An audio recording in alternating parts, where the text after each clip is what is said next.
राज्यातील लाखो महिलांसाठी आनंदाची बातमी. मुख्यमंत्री माझी लाडकी बहीण योजनेअंतर्गत फेब्रुवारी आणि मार्च महिन्यांचे लाभार्थ्यांचे 3,000 रुपये थेट बँक खात्यात जमा करण्यात येणार आहेत, अशी घोषणा महिला व बालविकास मंत्री आदिती तटकरे यांनी केली.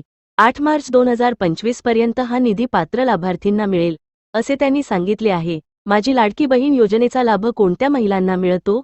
या योजनेचा लाभ राज्यातील सुमारे 2.5 कोटी महिलांना मिळत आहे. उपलब्ध आकडेवारीनुसार 83% लाभार्थी विवाहित महिला आहेत. 11 ते 8% अविवाहित महिला योजनेचा लाभ घेत आहेत.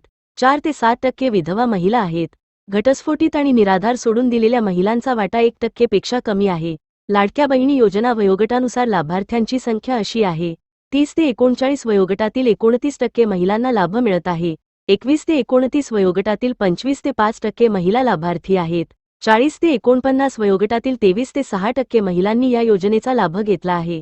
60 ते 65 वयोगटातील महिलांचा वाट जवळपास 5% आहे. महिला दिनानिमित्त विशेष हफ्ता. महिला दिनाच्या पार्श्वभूमीवर महिलांना आर्थिक मदत मिळावी म्हणून 8 मार्च रोजी फेब्रुवारी महिन्याचा हफ्ता मिळणार आहे. त्यानंतर मार्च महिन्याचा हफ्ता अर्थसंकल्पीय अधिवेशनाच्या शेवटी मिळणार असल्याचे आदिती तटकरे यांनी सांगितले. तसेच या योजनेबद्दल विरोधक सातत्याने टीका करत असले तरी महिला आर्थिक सक्षम होण्यासाठी ही योजना सुरू करण्यात आली आहे. विरोधकांना सुरुवातीपासूनच ही योजना खुपते, त्यामुळे त्यांना नैराश्य आले आहे, असे आदिती तटकरे यांनी म्हटले.